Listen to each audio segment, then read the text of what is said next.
Tunghayan po natin ang special coverage ng press briefing sa Palasyo ng Malacañang.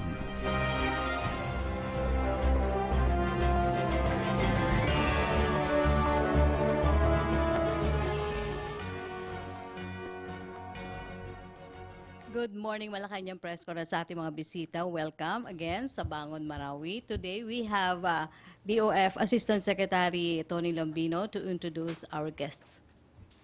Gandang umaga po. Salamat, Yusek Rocky. At welcome sa Bangon Marawi at weekly economic briefing co-hosted by the Task Force Bangon Marawi, the Economic Development Cluster, and PCOO.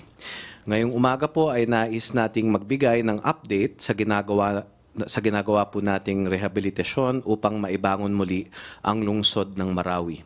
Sa ngayon ay malugod po naming ipinapaalam sa lahat na patuloy po ang mga hakbang ng gobyerno upang mapondohan at maipatupad ang kabuuan ng ating rehabilitation at recovery efforts para sa mga residente ng Marawi City.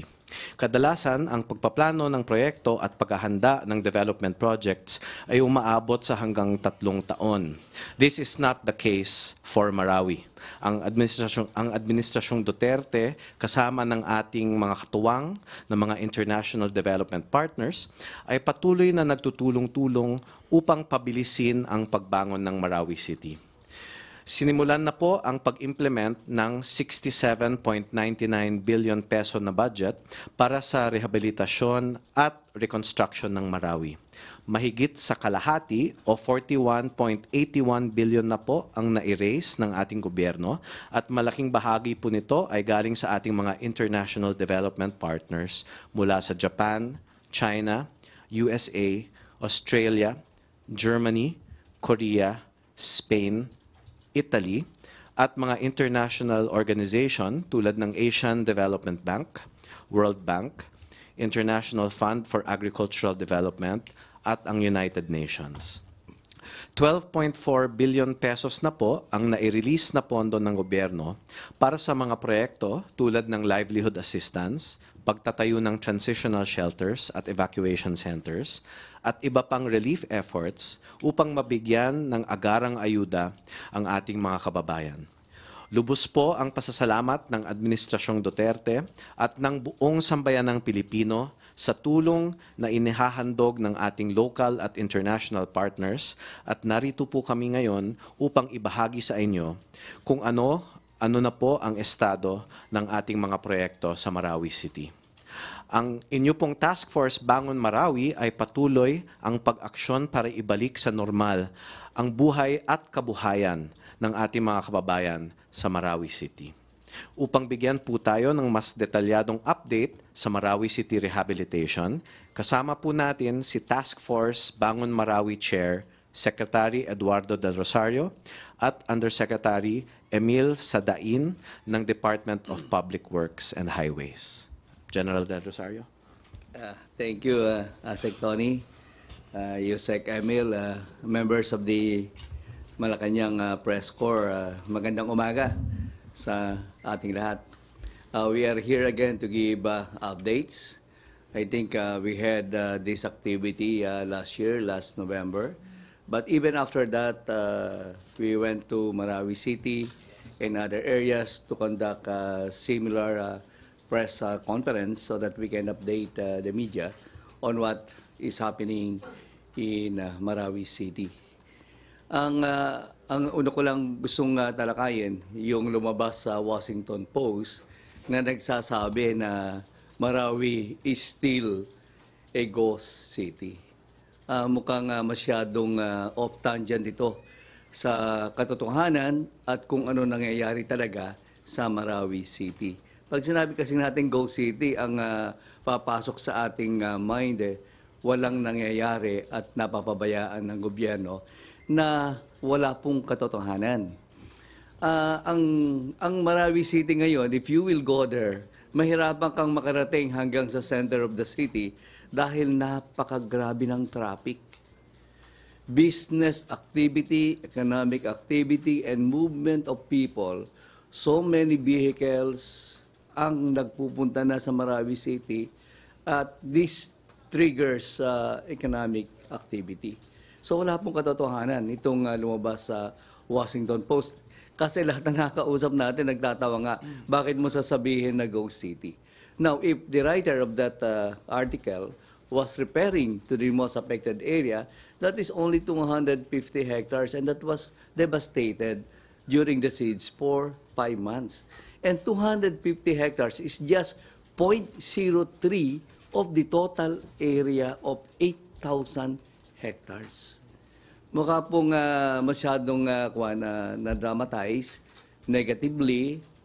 We would just like to say the reality on the ground na ito ay walang katugmang nangyayari on the ground na ghost city siya, but instead it's full of economic activity.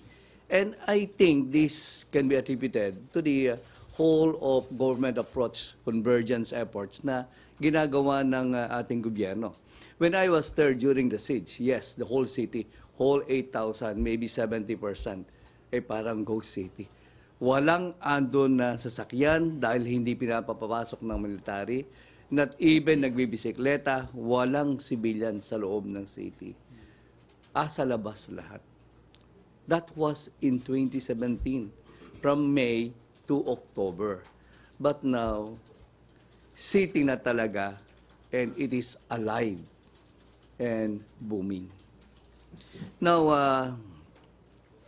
even before the President declared that Marawi is liberated from the Maotic group last October 17, as early as August, for you to see yung desire and determination of the government to conduct intervention activities. As early as August, may fighting pa. Nagsisimula na ang DPWH, ang National Housing Authority, na mag-conduct ng land preparation for the construction of temporary housing units. In fact, sa katotohanan, first week of September, we have to stop for 2 weeks dahil yung bala umaabot dun sa temporary shelter site in Barangay Sagunsongan. Makikita natin dito ang desire ng ating gobyerno na immediately we have the foresight to conduct land development para makapag-construct ng temporary shelter. Kaya nagtataka ako sa mga komentaryo na nag-criticize na wala raw nangyayari ang gobyerno at walang ginagawa. At the risk of lives of government employees, nag-start na ang land development as early as August. That was why, January of 2018, ang ating presidente nagpunta ng Marawi, January 30, I think, or 27. The president went to Marawi City to distribute 500 temporary shelter units. Normally, ang isang developer, pagka gumagawa ng 500 units, it will take 1 to 2 years. For that period of less than 6 months, nakapagbigay tayo ng 500 units na temporary shelter. At itong temporary shelter na pinagawa ng ating gobyerno, ito ay kakaiba dahil subdivision type at merong common facilities. Kung napunta kayo sa Marawi City, makita nyo para kayong subdivision. Itong temporary shelter natin, concrete with drainage system and common facilities. Now, as of January of 2019, a total of 2,000 temporary shelter units were already constructed. And by March 31, it will have a total of 2,500. And we are targeting by the end of the year to have 4,000 to 4,500 temporary shelter units that can be given to residents displaced by the Marawi siege. Now, at the start of the siege, we have about 96 evacuation centers housing more than 6,000 families. Ngayon, ang evacuation center po natin, wala na outside Marawi City. Dati meron sa Cagayan de Oro, meron sa Lanao del Norte. Wala nang lahat sa labas ng Marawi City. At ang meron na lang 2 evacuation centers inside Marawi City with about 300 families. And by March 31, siya ang target natin para totally wala ng evacuation centers in the whole area. So yan ang masabi natin na interventions na ginawa kaagad ng ating gobyerno. And likewise, the different government agencies, andyan ang DSWD, DOH, DA, and so forth, nagbigay ng immediate relief assistance. Nagbigay ng ang DSWD, camp management in the evacuation centers. Ang DOH, sanitation and hygiene. Ibinigay ng ating gobyerno ang lahat ng suporta at ayuda para yung mga nakatira sa mga evacuation centers ay mabigyan ng agarang assistance, ayuda, para yung pamumuhay nila, even in evacuation centers, ay maibalik natin sa normalcy. And on business and livelihood, headed by the Department of Trade and Industry, nagkaroon tayo ng isang subcommittee to look after the business and livelihood aspect. Kaya ganyan na nangyayari ngayon sa Marawi City. So lahat ng ahensya ng gobyerno, DSWD, DTI, even DAR and DA are involved in the business and livelihood aspect. Now, likewise, the OPAC with the AFP and PNP and the non-government organizations, to ensure that we will have a very holistic approach, they are now focusing on peace building. So nagkakaroon tayo ng peace building effort kasi sinasabi ko nga, whatever infrastructure na mga gagawa natin at the end of the day, hindi natin ipagmamalaki, ipagyayabang na napagganda natin ang Marawi, hindi lang natin masabi, ibinalik natin sa dati, but instead, mas maganda pa kayo sa dati, hindi natin pwedeng ipagyabang ngayon kung there is no peaceful environment. Ang peaceful environment ay napaka-importanteng aspeto ng ating rehabilitation. Masabi ko nga, 50% lang ang infra. Another 50% is to have a peaceful environment para yung stigma ng Lanao del Sur, ang Marawi City, kaya walang pupuntang mga tourists, ay natatakot. Kailangan mawala po yun. And our objective is to ensure that Marawi will be one of the best tourist attractions in Mindanao at the end of the rehabilitation. On debris management, sabi ko nga, the heart and soul of the rehabilitation in Marawi City is the rehabilitation of the most affected area. And in the most affected area, our focus is debris management and the construction of road networks. Nagsimula yung ating groundbreaking last October 30 sa paggawa ng pag-start ng debris management. Nagkaroon lang tayo ng konting problema last December dahil ibang residente hindi na kuna na consent but na demolish natin yung kanilang bahay. So we have to stop for a month. So nag-resume na ulit ang ating demolition and we are getting the consent, written consent of the residents. Surprisingly, out of, let's say, we have a 1,100 residents na kinuna natin ng consent, 550 did not give their consent, only 45% or 450 gave their consent. There is a challenge. There is a challenge on part of the national government as well as on the ground because there must be a relationship between the national, the local government, and the residents. But of course, with our determination, we can have a middle ground to ensure that we can conduct the rehabilitation as smoothly as possible. Now, if we have what we call the Marshall Plan in the rehabilitation of Europe after the World War II, it was called the Marshall Plan.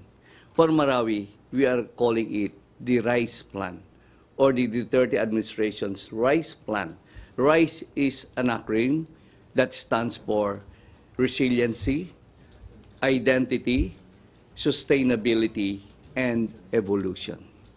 So, the Marawi rehabilitation will be known as the RICE Plan of the Marawi rehabilitation. Maraming salamat and good morning to all of you. Si Yusek, may sadain? Yes. Good morning, Malacañang Press Corps, Sec. De Rosario, and ASEC Tony, and my colleagues here.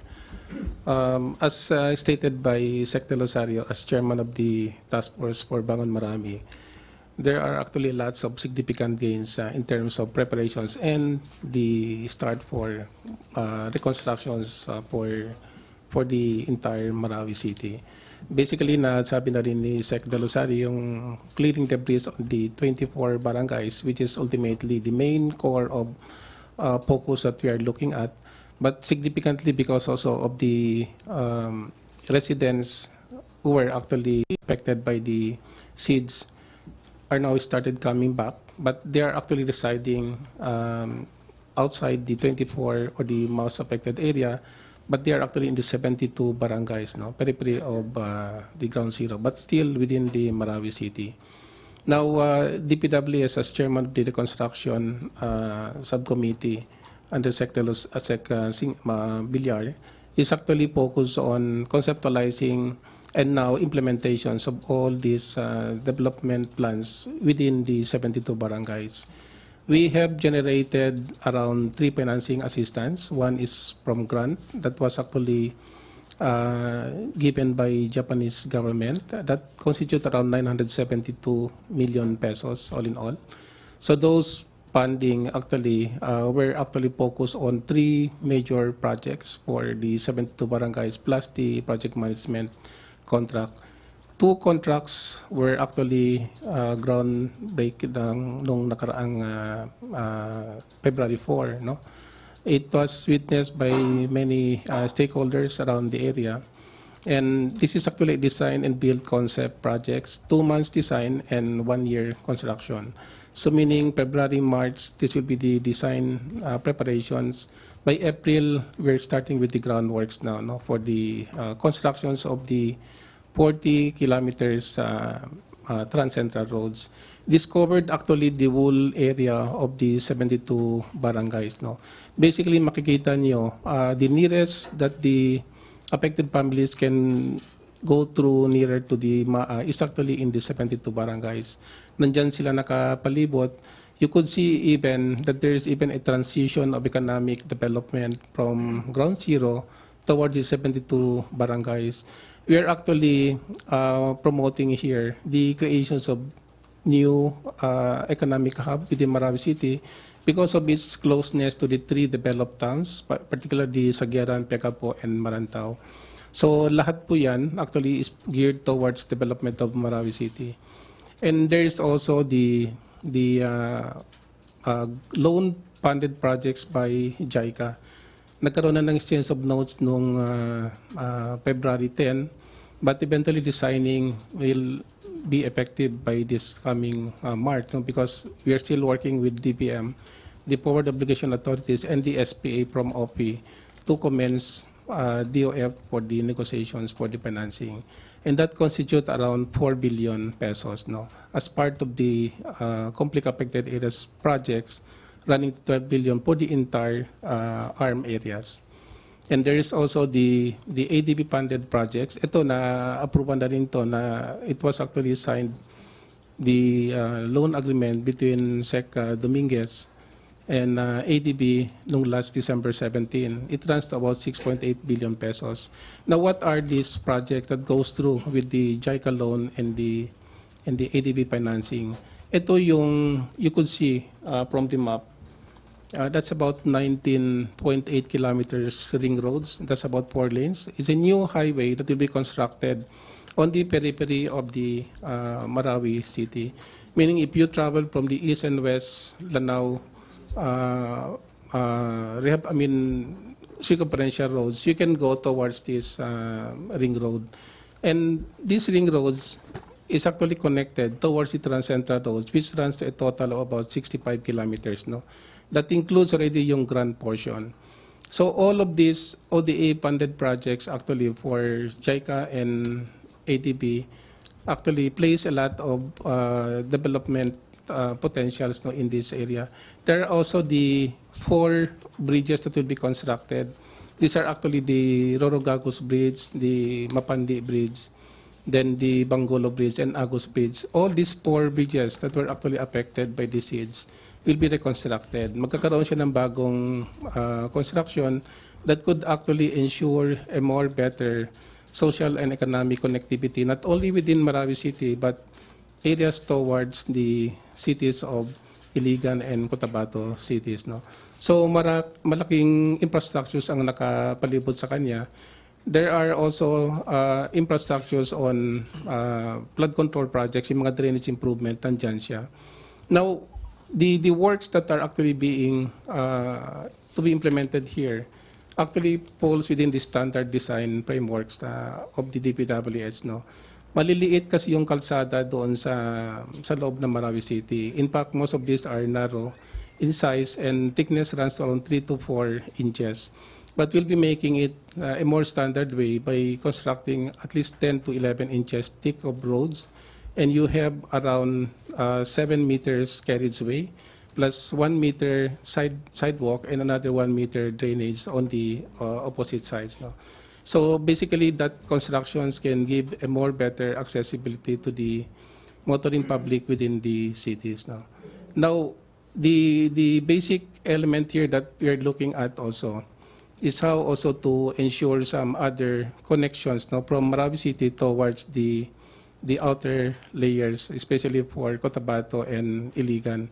There are still some roads that can be actually expanded from 2 lanes to 4 lanes. But we are now actually focusing on Marawi City to give way to this new development. So rest assured, the DPW, especially the infrastructure subcommittee, will continue working harmoniously with the task force chaired by Sec. Del Rosario. Okay, MPC questions? Rose Novenario. Hi sir, good morning. General Del Rosario.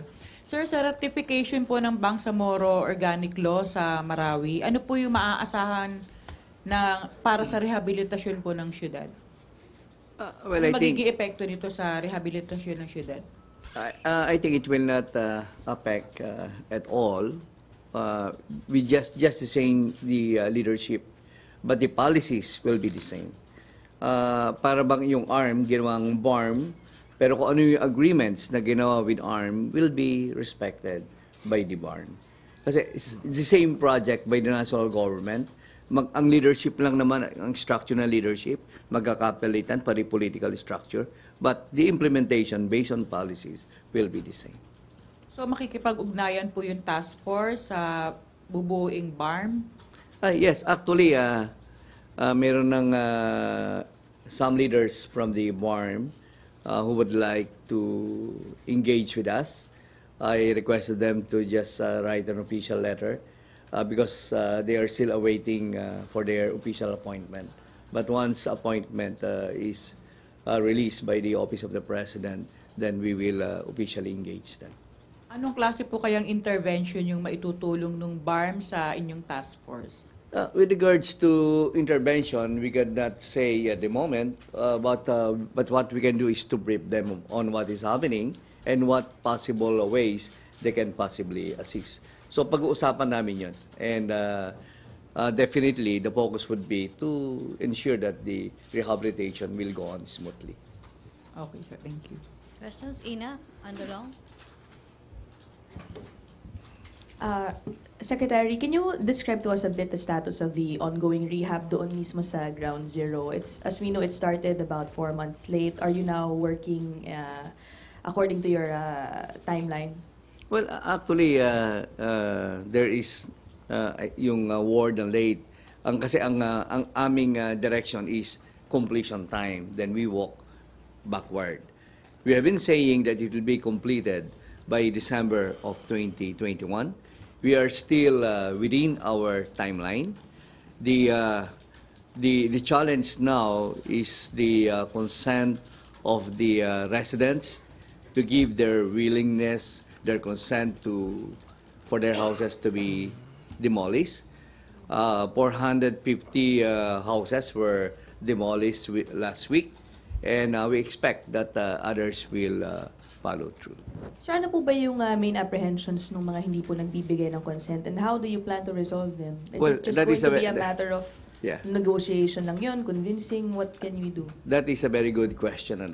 Actually, last January, I think that was January 18 or 19, I went to Marawi City and I talked to about 200 residents.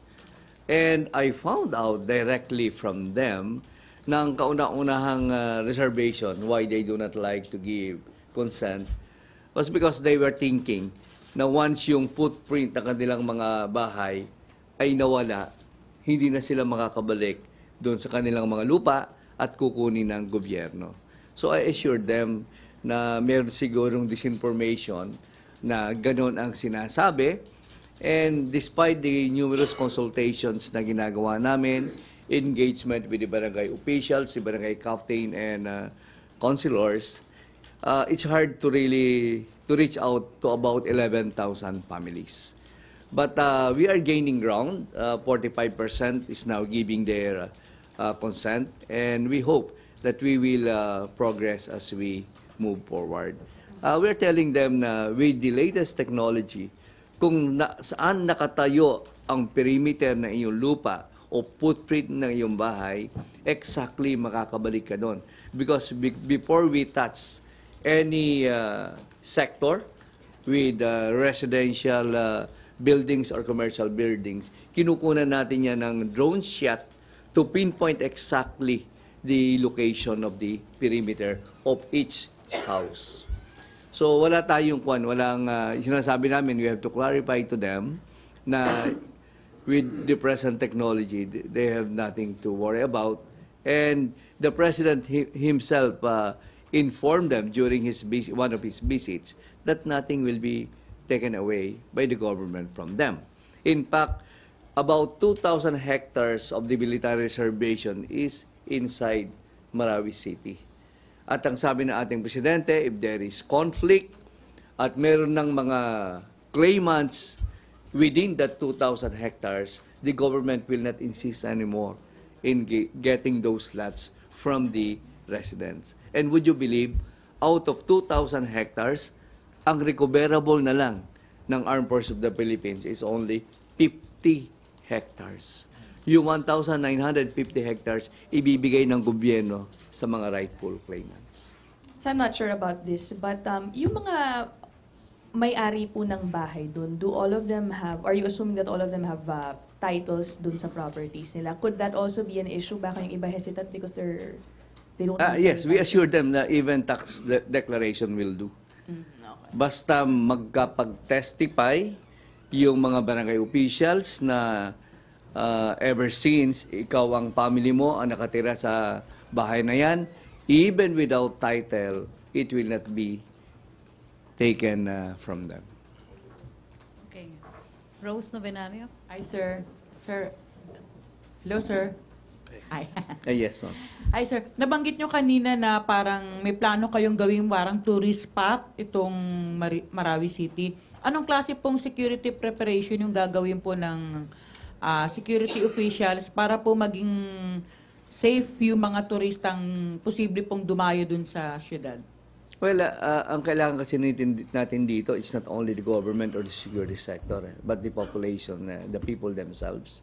They should be one with us in ensuring that they will not allow the entry of the terrorists, the mga ISIS Mauti group na makapasok.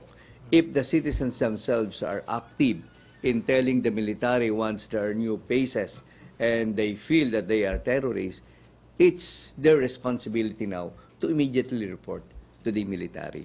Of course, we provide physical presence from the Armed Forces of the Philippines and the Philippine National Police. But we could not cover the whole area. So we need eyes and ears from the citizens themselves. Sir, Kailangan natin ang tulong ng mamayan. Kung sa isang barangay o isang sitio may pumasok doon, report immediately. At yun na ginagawa sa marami ngayon. Kaya may hirapan makabalik ang ISIS Mauta in Marawi City.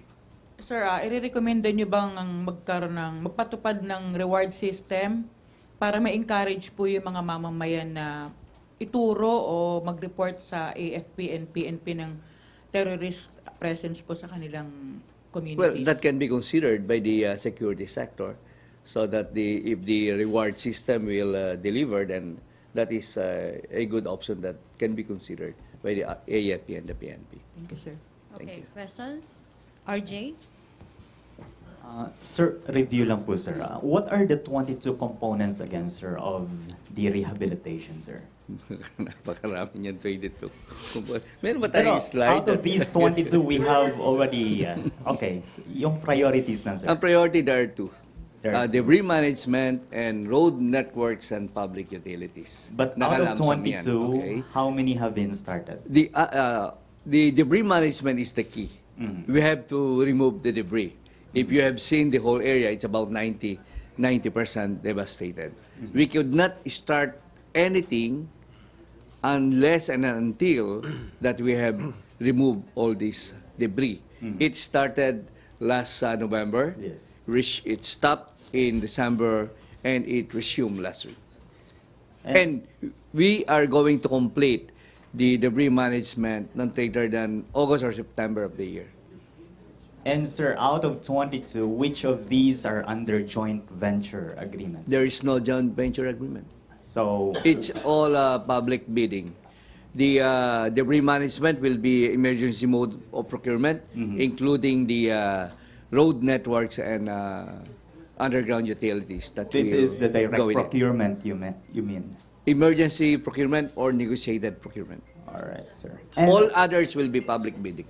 and which company, sir? From It's the outside National or- House. No more. No It's more. all local. It's all all local. local. Yes. How many companies are we targeting? It doesn't matter whether one or two. It depends on the capability of that company to undertake the project that will be given to them. The negotiation is now undergoing with the National Housing Authority as the implementing agency. All the others will come in once the debris management is completed or even before. It can overlap. So the different implementing agencies from DPWH, the local government unit will be given projects, and they will be the one to undertake the procurement process. So ano nangyayari dun sa Chinese companies, sir, dati na in-announce niyo?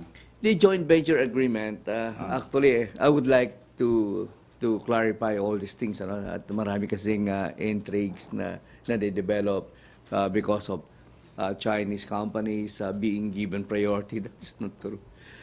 When we announced the rehabilitation of Marawi City, only 5 companies submitted their unsolicited proposals. Of those 5 companies, 4 came from China and 1 from Malaysia. So that's the main reason kung bakit walang local company na nag-submit ng unsolicited proposal. So we selected 1 that we feel that can best serve the interest of the rehabilitation.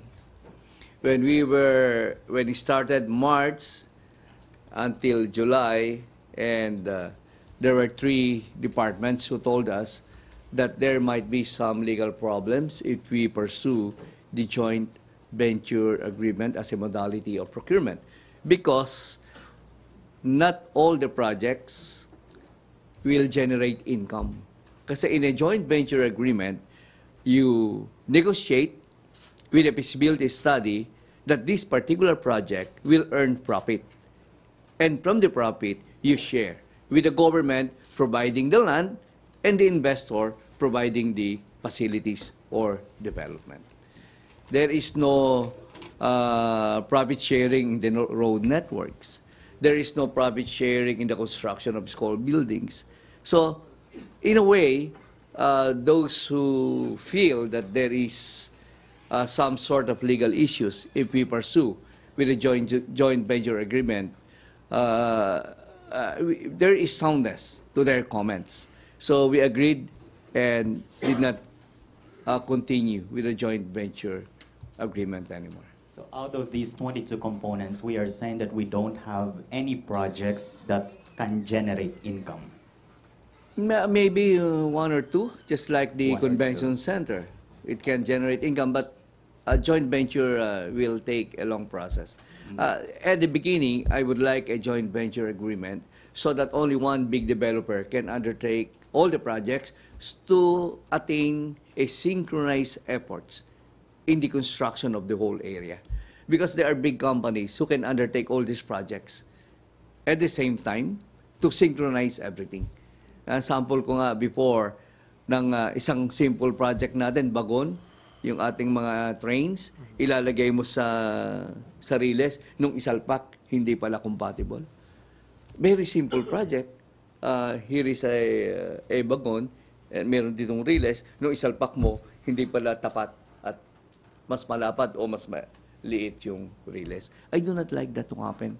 And so I want a big developer para synchronize ang lahat na gagawin inside the rehabilitation. But that did not push through. But why did it take like almost a year or over a year for you to decide which procurement mode? I think that's not right. It's from March to July, I said. March, April, May, June, July, 4 months. Because I was insisting, I feel deep inside that it is the right thing to do. To ensure that it can, the rehabilitation will be fast-tracked and undertaken properly. All right. Thank you, sir. Okay, questions, MPC? O sa other issue muna tayo. May question, Cathy? Sir, follow-up lang po, hingi lang po na update regarding po sa foreign aid na ibinigay po para sa Marawi Rehab. And bakit po kailangan po ng additional fund? Asik Toby will Okay answer. po, thank you. Salamat po, Secretary. Ang ating overall budget para sa Bangon Marawi Comprehensive Reconstruction and Recovery Program ay 67.99 billion pesos. Ang 41.81 billion ay na-erase na po. At ang breakdown po niyan ay 35.17 or 35.1 billion in concessional financing and grants from ODA partners, and then the rest are humanitarian assistance na yung iba po na provide na, at saka yung local financing ho natin through the Marawi retail bonds. Pero yan po ay hindi pa po na launch. That will give all Filipinos the opportunity to contribute to the rehabilitation and reconstruction of Marawi pag na-launch na po yung ating Marawi retail bonds. Bakit po, sir, kailangan pa ng additional fund kung meron na pong natitira pang mga funds? Kasi bakit po kulang pa? Hindi po. Yung nabanggit ko po na 67.99 billion, yan na po ang budget na napagkasunduan ng task force at saka ng ibang ahensya ng gobyerno. Of the 67.99, mahigit sa kalahati ay available na po, yung 41.81 billion. Of the 41.81 billion, nakahati po siya between ODA, humanitarian, and yung local financing through the Marawi retail bonds. So, hindi po siya dagdag. Talagang kasama po siya sa estimate dun sa total budget of 67.99 billion pesos. Sir, I was referring to the 2019 proposed budget na hinihingi. Kasi earlier, OCD head, Ricardo Halad, sabi niya po yung task force is asking for additional 8.5 billion for the rehabilitation. Sa 2019 budget po ito. Well, actually, ang sinasabi ni Yusek Khaled, kailangan kasi yung appropriated na ang pagkunan natin. Kasi kahit nag-issue tayo ng Marawi bonds, kahit na andyan na yung pera, let's say meron tayong na-generate na 20 billion, hindi mo na natin pwedeng magamit yan unless the appropriate ng Congress. Yung sinasabi niyan, appropriated na, magagaling sa National Disaster Risk Reduction and Management Fund under the Office of the President. We can tap that, and it's about 17 or 18 billion. So, humihingi kami para ma-funding yung mga projects for 2019. For 2020, there will be another round because we have to prioritize. Hindi natin pwedeng isang bagsak yung total requirements. So, some projects will be undertaken in 2019, 2020, and 2021. Okay, MPC questions on Joseph?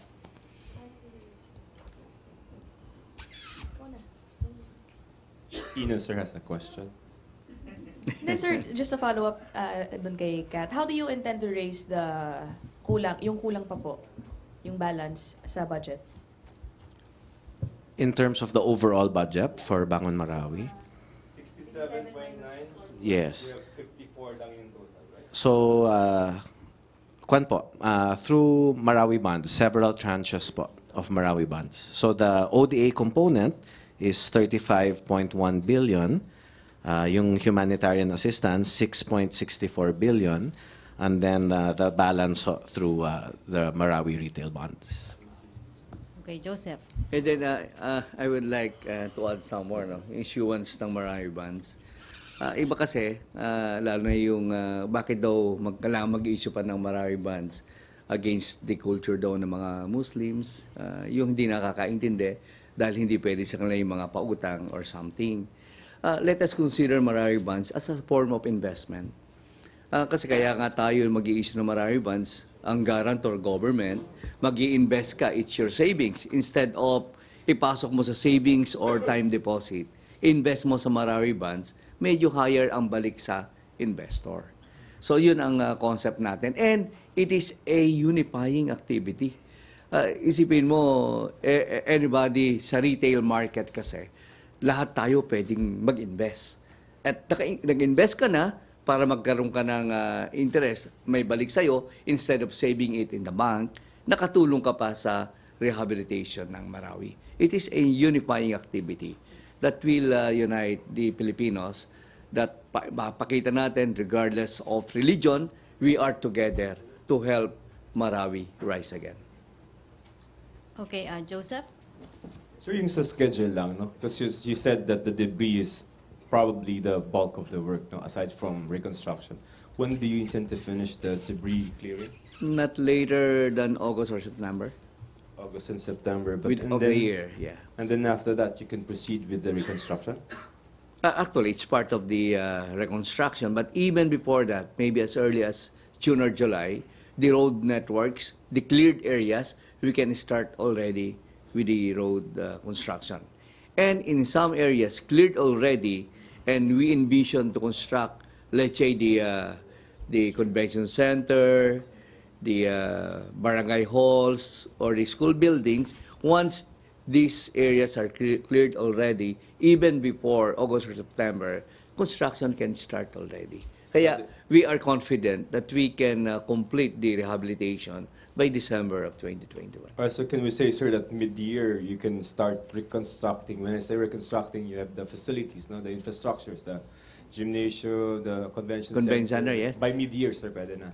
No, I think the first one will be the road networks. It now depends on the implementing agencies, because they are now conducting their pre-procurement process. And in procurement, it takes about 6 months minimum. So kaya nga ang kinukuha tama-tama lang to, we are conducting debris management. The road networks may be implemented by June or July. Other implementing agencies can follow immediately after the completion of their procurement process. But we ask them to conduct the pre-procurement as early as now. So remember last year, no, we've been talking about groundbreaking, and that has been reset, no? When we say groundbreaking, we're talking about groundbreaking of the debris management, yes. Debris management. So have you finally had a groundbreaking? Mm-hmm. We had it last October 30. October 30. Ayun yung October 30. Yeah, 2018. Okay, sir. Just one last point. So, remember also last year, we were talking about this Chinese consortium, no? As parang saling gagawa ng trabaho. You said it's been scrapped, correct? Yes. So it's not the government that's going to do all the rehabilitation and reconstruction? The private contractors, local private contractors. Contracted by the government? Yes. By the implementing agencies. Agencies, sir, would be the DPWH? DPWH, National Housing Authority, the PPA for the pier and wharves, the National Museum for the museum, and so forth. So kanya-kanya na sila kasi yun ang expertise nila. DTI, I think, for the convention center. Sir, ano lang yung legal concern that finally convinced you that probably that is not the way to go? Well, a joint venture is not the way to go because there were 3 departments who told us, the PPP Center, the DOF, and DBM, telling us that it may be contrary to established rules and procedures. So Meaning, it's not for profit. It's not a profit sharing scheme. all right, sir, thank you. Okay, RJ? Sir, on the issuance of bonds again, sir, probably they are saying that's haram, sir. Are they saying in their culture or religion that's haram? Are they? Not really. I don't know exactly, but there is a certain degree of reservation on some Marnaos, but majority supports it. So, but sir, you said there are reservations. How do you reconcile the differences in opinions? By telling them that it is not a yung pautang na 5-6. It's not. Definitely, it's not a pautang. It is investment on the part of those who would like. Kasi malaki pagkakaiba eh. Ako, kapitalista ako. Magpapautang ako sa inyong lahat. Ang charge ko 5-6. So it's about 20% a month. So it's different. It's now you who will give me money so that I can undertake the project. You are investing to the government. So baliktad. So mali ang perception. So the opposition to that is not very serious. Wala na actually when we explain that. All right. Thank you very much. Okay. Okay, MPC questions? Bernadette? Kay Asek Lambino po. Sir, kailan po ilo-launch yung Marawi bonds po, sir? Tatanong po natin sa ating National Treasurer, si TOP Lea, kung kailan po. Marami pong market considerations na tinitingnan bago po i-launch ang isang bond, kaya timing po siya. Okay, sir. How about the impact of delayed passage of budget po sa rehab po? Meron po kaya, sir? Baka kayo may delay po ba because of the budget delay? I don't think so. Wala naman. Actually, we are moving forward. We are using the 2018 budget. For the whole 60+ billion? No. For the initial projects. So, if it will be approved within the month, then no problem. Approved. Yeah. Okay, thank you, sir. Okay, questions, MPC? Or mag-other issue muna and then later kung may tanong pa about Bangon Marawi, we still have naman Secretary De Rosario and Yusek Sadaing. Joseph, with Asek Lambino. One of your people told. Sir, rice tarification. Yes. I heard you have an update. Well, nasabi nga po ni General De Rosario kanina, for Marawi, we have a rice plan. For all Filipino people, we have now a better rice plant. No? Ang ating rice tarification ay napakahalaga. Sorry, Joseph. Napakahalaga po nitong reformang ito para maging mas affordable ang bigas para sa lahat ng rice consumers. More than 100 million Filipinos are rice consumers. In fact, even smallholder farmers are net consumers of palay and of rice. Ang napakahalaga po nito ay pinirmahan na po ni Presidente Duterte noong February 15. And so if we count from the date of publication, which was February 18 on the official Gazette's website, then the rice tarification law, the main parts of it come into effect on March 5 of 2019. Sir, illustrate lang in terms of importing rice, no? And then pagbaba sa ground yan, how is it going to affect our local farmers? Well, dati po kasi under the quantitative restriction regime ay yung mga may import license lang po na binibigay ng NFA ang maaring mag-angkat ng bigas. So now, under the tarified regime, anybody who is able to secure a phytosanitary and sanitary permit, which essentially means wala pong sakit, walang peste yung kanilang ipinapasok na bigas, ay maaring mag-angkat ng bigas. Basta po babayaran nila yung karampatang buwis, no, the import tariff, which is set at 35% for ASEAN countries any quantity. For the MAV, yung ating minimum access volume or our promise to the international community in terms of how much we will import. Kung nasa loob po ng MAV, yung importation, ay nasa 40% kung non-ASEAN country, yung tariff rate, at nasa 180% yung tariff rate kung sa lagpas po sa MAV. In effect, ang mangyayari po nito ay tatlong bagay. Una, bababa po ang presyo ng bigas sa ating mga retail markets from 2 to 7 pesos per kilo. Yan po ang estimate natin. Pangalawa, mayroon po tayong taripa na ikokolekta. Ang estimate po natin dyan ay 7 to 11 billion pesos in the first year for a full year implementation. Ngayon, regardless of how much we collect, 10 billion pesos has been earmarked by the rice tarification law para po sa enhanced productivity and the competitiveness of our rice farmers. So 50% of 10 billion for mechanization, several billion for rice seeds na mas malago, ang ani,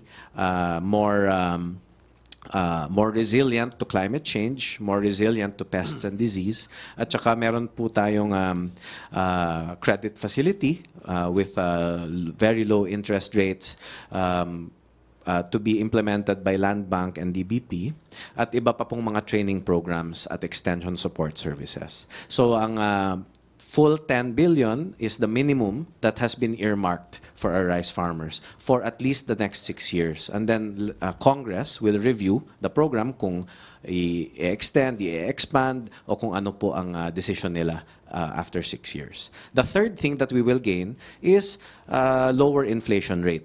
Dahil po ang estimate ng Bangko Sentral ng Pilipinas ay with a full year of tarification, bababa po ang ating inflation rate by 0.6 percentage points, which brings us within the target inflation range of 2 to 4% by 2019. In fact, the latest point estimate of BSP is 3.2% for 2019.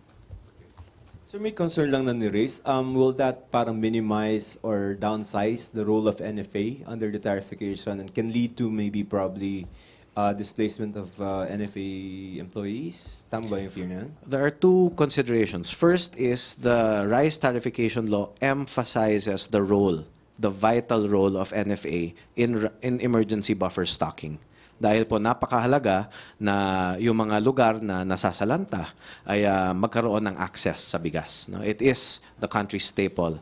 And second, yung NFA po ay binigyan ng 30 days para mag-submit sa GCG ng kanilang restructuring plan. So we will know when they submit their restructuring plan to the GCG kung ano po yung impact. So that's going to really affect the manpower of NFA. Downsize it? No?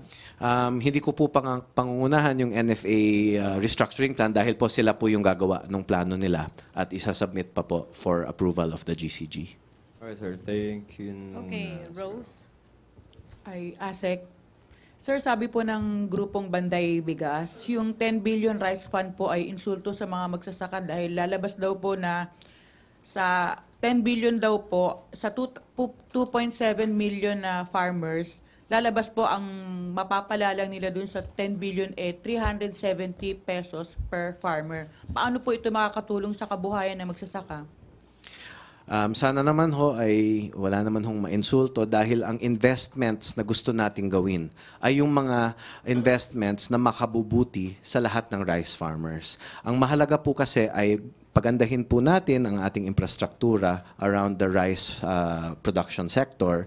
Kailangan din po natin gawin na mas maganda yung services para sa ating mga farmers. So what we really want to do is increase the competitiveness and productivity of our rice farmers. At ang average yield po dito sa Pilipinas ngayon ay nasa mga 4 metric tons per hectare. We really want to raise that to at least 5, possibly 6 metric tons per hectare para gumanda po ang kabuhayan ng ating mga rice farmers. At gusto rin po natin na maging competitive sila internationally. According to NEDA's research, there are 57 provinces that grow rice that can be internationally competitive.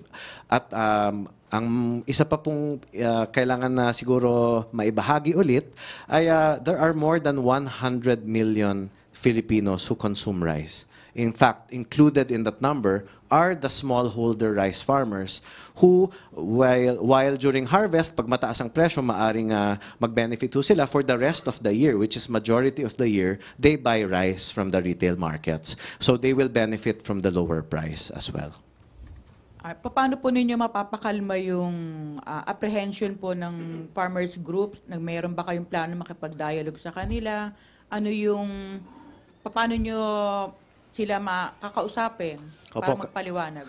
Napakahalaga po niyan at kasama po talaga sa implementation plan, no? Pagdating po sa pag-finalize ng IRR, ang consultations. At iikot po sa buong Pilipinas ang magko-consult para po makuha po ang lahat ng pananaw tungkol sa mga issue na mahalaga sa ating mga magsasaka.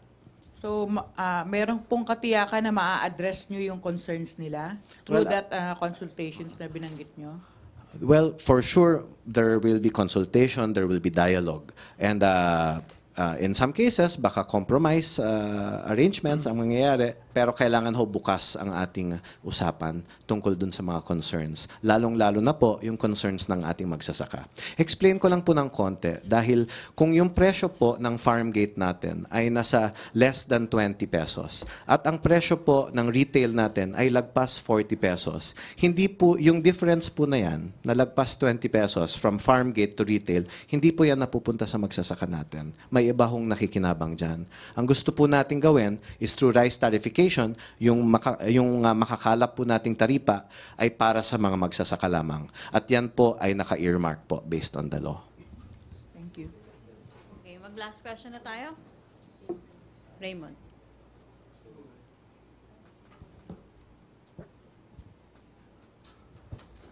Sir, may sinasabi po kasi na agam-agam yung respetadong food scientist, yung dating agriculture secretary si William Dar, na dehado ang mga Filipino farmers for now dahil nga sa competitiveness sa ibang mga farmers dahil sa napakataas na production cost dito sa Pilipinas.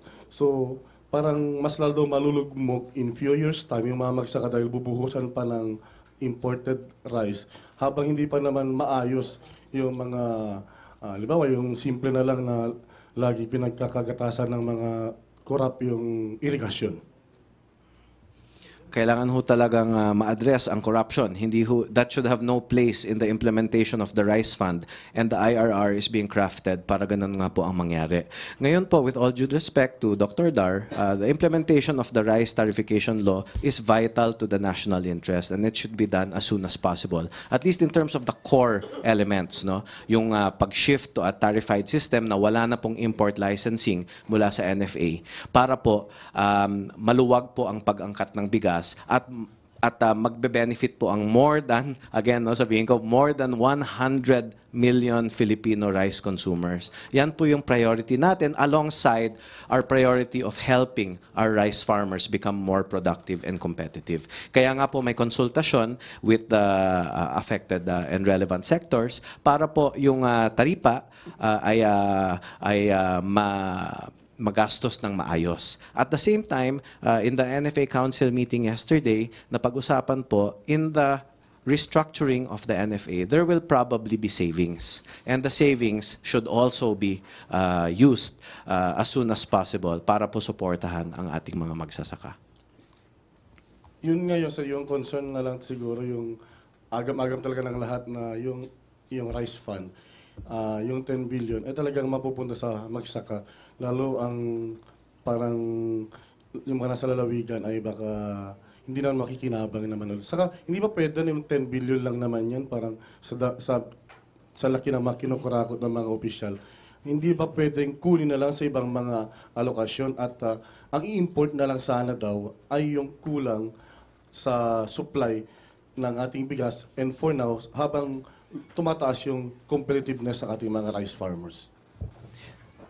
lagpas 20 years na po tayo nagsasabi na we will improve productivity by delaying tarification. Dalawang extension na po ang binigay sa atin based on our international commitments to the WTO at nagtatanong na po before we tarify ng ibang bansa kung kailan ho tayo magta-tarify ng rice. So since 1996 ay humingi na po tayo ng special treatment for rice, and we've been saying that we will improve productivity before we tarify. Between 1996 and 2018 ay hindi po nangyari yon. And that means I don't think whatever they were trying to do at the time was working. So we are now fulfilling our international commitment para po we are true to our word, and also so that we do not run the risk that other countries will retaliate in terms of tariffs on other products, no? Other Filipino products. So we really needed to do this, but at the same time, tarification will not work if the regulatory aspect is not addressed. Kasi po ang sinasabi ng iba, tarify but keep the regulatory function. Hindi po magwo-work dahil taliwas po sa tarification yung import licensing function ng NFA. So because we tarified, we should tarify correctly, which means dapat wala na pong import licenses. At the same time, meron naman pong sanitary and phytosanitary safeguard ang Bureau of Plant Industry para po siguradong wala hong papasok na import na may disease or may pest. Sir, last point from my partner. Sir, mga time frame upon the effectivity of the law, mga ilang taon bago magiging totally, we can say na competitive yung mga farmers natin versus yung mga nasa Vietnam and Thailand na for now ay syempre magiging so happy ngayon sa rice tarification law. Titingnan po natin yung time frame sa rice roadmap na tinatapos na po ng DA. This is for finalization dahil po inaantay po yung decision on tarification. So now that the decision has been made, the President has signed the law, ay pwede na pong i-finalize yung rice roadmap. Nandyan po ang timeline toward competitiveness. That being said, mahalaga pong ibahagi na ayon sa NEDA, we have 57 provinces that are rice growing that have the potential to be internationally competitive. And we have some areas in the country that are already competitive tulad po ng Nueva Ecija at iba pang lugar sa Region 3. Maganda na po ang ating performance. In addition, lastly, meron din po tayong high-value rice na dapat i-promote tulad ng mga heirloom rice varieties sa Cordillera at saka sa Arakan Valley. Ang benta po nito ay lagpas $10 per kilo sa mga specialty market abroad. No? So we should really also support our heirloom rice varieties dahil yan po ay in-export po natin for the past years, even though we've been a net importer for the main bulk of the well-milled rice. Okay. Thank you, Raymond. Question? How about Joseph? Sir, regarding the rice fund, you mentioned sa IRR, there are going to be safeguards. No? Can you elaborate so far what are we thinking of safeguarding the rice Kailangan fund? po natin ng magandang governance structure pagdating sa mga pondo dahil po ang implementing agencies ng rice fund ay iba-iba. Pagdating po sa mechanization, it's PhilMech. Pagdating po sa magagandang binhi ay PhilRice. At pagdating sa access to credit, nandyan po ang LBP, ang Land Bank of the Philippines at saka ang DBP. Yan po ang mga nakasaad sa batas. So we need very good governance mechanisms that will make sure that the funds are appropriated correctly, not just for the purchase of the right equipment and the right seeds and the propagation of these seeds, pero pati po yung research. No? Dapat ho, maganda po ang basehan ng pagbili ng mga machines at saka ang tama po ang pag-distribute ng mga high value and high yielding seeds based on the agroclimatic conditions of the various rice growing areas. Okay, just one last point, sir. Under the rice tarification law, how can our farmers, compete with cheaper rice coming from abroad again? Well, because of better productivity and the use of technology and agricultural science ay makakalaban po ang maraming lugar sa Pilipinas na rice growing. So by adopting better seeds, better farm management techniques, by the better use of pesticides and fertilizers. Tama po yung oras at dami ng gamit. By adjusting perhaps planting seasons para optimal po ang yield. And of course, by mechanizing. Dahil dyan po tayo nagkukulang in many parts of the country. Hindi po mechanized ang rice farming. Ang sinasabi po nila na magtanim ay di biro. Kung manual planting po, talagang masakit sa likod. But if you mechanize, then we have a better livelihood and quality of life for our farmers. At yan po ang layunin ng rice tarification law, not just to tarify so that rice is cheaper for everyone, but so that our farmers have better livelihoods. And all these are under the regime of the rice fund, no? Meron pong breakdown yung rice fund sa batas. Okay, Opo. cool. Thank you. Okay, thank you, Sec. Lambino. Thank you, MPC. Okay na tayo? No more questions na? Okay, thank you, Secretary Del Rosario. Thank you, Yusek Emil Sadain. Back to our main studio sa Radyo Pilipinas and People's Television Network.